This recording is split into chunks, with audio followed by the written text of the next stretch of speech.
আইনামা তাকুনু ইউদরিকুমুল মাউত ওয়ালাউ কুনতুম ফি বুরুজিম মুশাইয়াদা।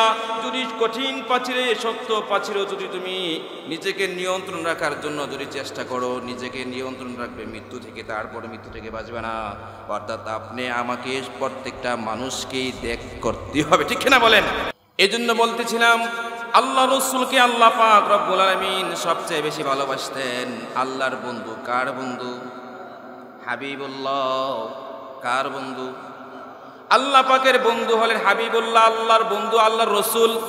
আল্লাহ রসুলকে আল্লাহ কতটুকু মুহাব্বত করতেন, দুনিয়ার সকল নবী রসুলের চেয়ে আল্লাহর ভালোবাসা রসুলের প্রতি বেশি ছিল, ঠিক না বলেন? এই জন্য বলছিলাম আল্লাহ রসুল পর্যন্ত দুনিয়া ত্যাগ করেছেন। রসুলের আপনজন যারা রসুলের বিবি ছিলেন, আল্লাহ রসুলের বিবিগণ পর্যন্ত ত্যাগ করেছেন। আল্লাহ রসুলের মেয়েগুলো দুনিয়া ছেড়েছেন, আল্লাহ রসুলের নাতিরাও দুনিয়া ত্যাগ করেছেন, আল্লাহ রসুলের জামাতাগুলো দুনিয়া ত্যাগ করেছেন। এবং কি আল্লাহ রসুলকে যারা সবচেয়ে বেশি ভালোবাসতেন, আল্লাহ রসুলের একদম কাছের সাহাবাগণ, যারা আল্লাহ রসুলকে সব সময় রসুলের সামনাসামনি ছিলেন, সব সময় নিজের জীবনের চাইতেও আল্লাহ রসুলকে বেশি মুহাব্বত করতেন। যেমন আবু বকর সিদ্দিকের কথা আছে, উমরের কথা আছে, উসমান গনি আছে, ঠিক না বলেন? এই জন্য ব্যাখ্যা বিশ্লেষণ হয় যে আল্লাহ রসুলের গোটা জীবনী পড়ে দেখবেন আল্লাহ রসুল এত কিছু করার সত্ত্বেও রসুল দুনিয়াতে থাকতে পারে নাই। এই জন্য বলা হয় বনি আদম সন্তান, তোমাকেও দুনিয়া ছাড়তে হবে যেরকম আমার রসুল ছেড়েছে, ঠিক না বলেন? এই জন্য আজকে আমরা মৃত্যুকে ভয় পাই না, অথচ এই মৃত্যু আপনি আমার সাথে একদিন সাক্ষাৎ করবে। এই জন্য মৃত্যু আপনাদের সাক্ষাৎ করবে। এই জন্য আল্লাহ পাক রব্বুল আলামিন বলেন, কুল ইন্নাল মাউতাল্লাযী তাফিরুনা মিনহু ফাইন্নাহু মুলাকীকুম। বলা হয়েছে মৃত্যু একদিন সবার সাথে সাক্ষাৎ করবে, এই জন্য মৃত্যুর জন্য সব সময় নিজেকে প্রস্তুত রাখবেন ইনশাআল্লাহ। যে পৃথিবীতে আমি আপনি বিচরণ করি, যে জমিনের উপরে আমি বিচরণ করতেছি, আপনি বিচরণ করতেছেন, হাকিকাতান এই জমিন থাকবে না, এই আসমান এই জমিন কোনো কিছু থাকবে না। এবং কি এই পৃথিবীতে মানুষ বলতে আমরা যারা আছি, আল্লাহ পাক যত মাখলুকাত সৃজন করেছেন, যত প্রাণী আল্লাহ পাক সৃজন করেছেন, কোনো কিছুই থাকবে না, একদিন শেষ হয়ে যাবে। এই জন্য আল্লাহ পাক রব্বুল আলামিন পবিত্র কোরআনের ভাষায় বলেন মানুষ। এই জন্য মানব যদি তুমিও শুনে রেখো, এই পৃথিবীতে তুমিও থাকবে না। এই জন্য তোমার পূর্বপুরুষ যারা ছিলেন তাদের ইতিহাস পড়ে দেখবে, তারাও পৃথিবীতে বিচরণ করেছে, তোমাদের মতো সংসার করেছেন, তোমাদের মতনই তারা জীবিত ছিল। তারা আজকে দুনিয়াতে নাই, তোমরাও থাকবে না। এই জন্য এই পৃথিবীটা হলো আমার জন্য ক্ষণস্থায়ী জিন্দেগি। এই জন্য সংক্ষিপ্ত কথা হলো আল্লাহ পাক রব্বুল আলামিন বলেন, কুল্লু নাফসিন যায়িকাতুল মাউত সুম্মা ইলাইনা তুরজাউন। আল্লাহ পাক রব্বুল আলামিন বলেন সমস্ত মাখলুক, সমস্ত প্রাণীকুল মৃত্যুবরণ করবে, মৃত্যুর স্বাদ গ্রহণ করবে। রবের কাছে আপনি আমাকে সবাইকে ফিরে যেতে হবে, ঠিক কিনা বলেন? এই জন্য ভাইয়েরা আমার, রবের কাছে আপনি আমাকে যেতে হবে। এই জন্য হাজার চেষ্টা করলেও থাকতে পারবো না। হাকিকাতান এই দুনিয়াটা আপনা আমার জন্য না, ঠিক কিনা বলেন? এই পৃথিবীতে আমরা থাকতে আসি নাই। আল্লাহ পাক রব্বুল আলামিন আপনি আমাকে কিছুদিনের জন্য এখানে মুসাফিরের জন্য আল্লাহ মুসাফির স্বরূপ আল্লাহ পাক দুনিয়াতে প্রেরণ করেছেন, যাতে করে আল্লাহর জমিনে থাইকে আল্লাহর দাসত্ব করতে পারে। আল্লাহু আকবার। এই জন্য ভাইয়েরা রাসূল আলাইহি বলেন, কুন ফিদ দুনিয়া কান্নাকা গরীব আও আবিরিস সাবিল। রাসূল আলাইহি বলেন দুনিয়াতে মুসাফিরের ন্যায় থাকবে, দুনিয়াতে কিছুদিন সময় থাকবে, 60-70 বছর জিন্দেগি আল্লাহ পাক আপনি আমার জন্য দিয়েছেন।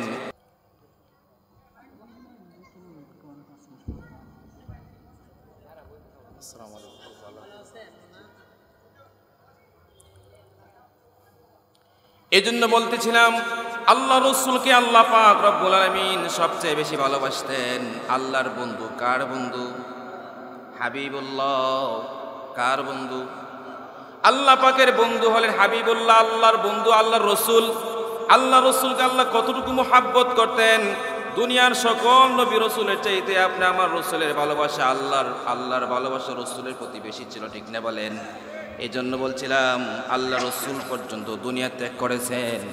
রসুলের আপনজন যারা রসুলের বিবি ছিলেন, আল্লাহ রসুলের বিবিগণ পর্যন্ত ত্যাগ করেছেন।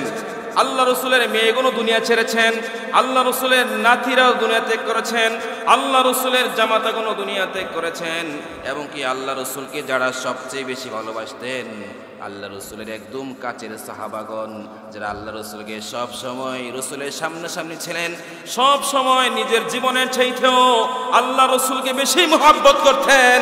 যেমন আবু বকর সিদ্দিকের কথা আছে, উমরের কথা আছে, উসমান গনি আছে, ঠিক না বলেন? এই জন্য ব্যাখ্যা বিশ্লেষণ হয় যে আল্লাহ রসুলের গোটা জীবনী পড়ে দেখবেন আল্লাহ রসুল এত কিছু করার সত্ত্বেও রসুল দুনিয়াতে থাকতে পারে নাই। এই জন্য বলা হয় বনি আদম সন্তান তোমাকেও দুনিয়া ছাড়তে হবে যেরকম আমার রসুল ছেড়েছে, ঠিক না বলেন? এই জন্য আজকে আমরা মৃত্যুকে ভয় পাই না, অথচ এই মৃত্যু আপনারা আমার সাথে একদিন সাক্ষাৎ করবে। এই জন্য মৃত্যু আপনাদের সাক্ষাৎ করবে। এই জন্য আল্লাহ পাক রব্বুল আলামিন বলেন কুল ইন্নাল মাউতাল্লাযী তাফিরুনা মিনহু ফাইন্নাহু মুলাকীকুম। বলা হয়েছে মৃত্যু একদিন সবার সাথে সাক্ষাৎ করবে, এই জন্য মৃত্যুর জন্য সব সময় নিজেকে প্রস্তুত রাখবেন ইনশাআল্লাহ।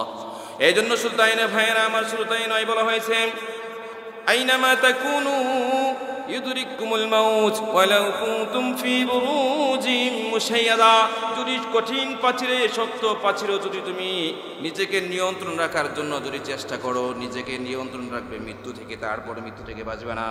অর্থাৎ আপনি আমাকে প্রত্যেকটা মানুষকেই করতে হবে, ঠিক না বলেন?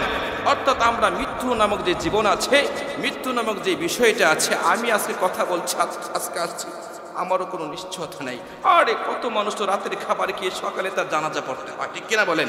এই জন্য ভাই আমাদের সময় খুব দাম, আমাদের এই জীবনের খুব মূল্য, আমাদের সময়ের খুব মূল্য, কি বলেন ইনশাল্লাহ? এই জন্য ভাই আজকে আমরা অনেক দূর থেকে আসছি, হতে পারে এই মাহফিল আমার জীবনের সর্বশেষ প্রোগ্রাম। এই জন্য ভাই আমাদের সবচেয়ে গুরুত্বপূর্ণ বেশি হলো সময়। আমার এই সময় যেন আল্লাহর পথে থাকে, আমার মৃত্যু যেন আল্লাহওয়ালা মৃত্যু হয়, আমার মরণ যেন জান্নাতি মৃত্যু হয়, আমি যেন ঈমান নিয়ে মরতে পারি। এই জন্য তো রাসূল আরবি বলেন আল কাইয়িসু মান দানা নাফসাহু ওয়া আমিলা লিমা বাদাল মাউত। আর রাসূল তো বললেন সবচেয়ে বুদ্ধিমান হলো ওই ব্যক্তি যিনি মৃত্যুর পরবর্তী জগতের জন্য যারা নেক আমল করে। আল্লাহু আকবার বলেন। এই জন্য ভাই আলোচনা অতটুকুই যে আজকে আমরা নিজেকে একটু গুছাই। আজকে যারা ব্যবসা করতেছেন, বিভিন্ন কাজে আপনি জড়িত আছেন, বিভিন্ন লাইনে আছেন, আজকে দেখেন যারা সমগ্র পৃথিবী বিচরণ করত, অথবা যারা সমগ্র পৃথিবী যারা শাসন করত, আমি সংক্ষিপ্ত কথা বলছি, 1-2 মিনিটের ভিতরে শেষ হচ্ছে। আচ্ছা আজকে বলেন যারা এই সমগ্র পৃথিবী চালাইত, কিতাবে আসছে, হাদিসে অথবা ইতিহাস পড়লে পাওয়া যায় যে 4 জন ব্যক্তির নাম আছে যারা সমগ্র পৃথিবী পরিচালনা করতেন। এর মধ্যে 1 নম্বর হলেও বাদশাহ সুলাইমানের কথা আসছে, বলেন সুবহানাল্লাহ। হযরত সুলাইমান আলাইহিস সালামের কথা আসছে, বাদশাহ যুলকারনাইনের কথা আসছে, নমরুদের কথাও আসছে, এবং কি বখতে নসরের কথাও আসছে, যারা সমগ্র পৃথিবী চালাইতেন। এখন বলেন তো এই পৃথিবী যারা তাদের দাপড়ে চলতো, তারা কি পৃথিবীতে আছে না গেছে ভাই? এই জন্য আমি আপনি যারা এখনো জমিনের উপরে আছি, একদিন মনে রাখবেন আমাকে ছেড়ে দিতে হবে। এই জন্য আসেন আমরা কোরআন এবং সুন্নাহ অনুপাতে চলি, আমার মৃত্যুর যেন জান্নাতি মৃত্যু হয়।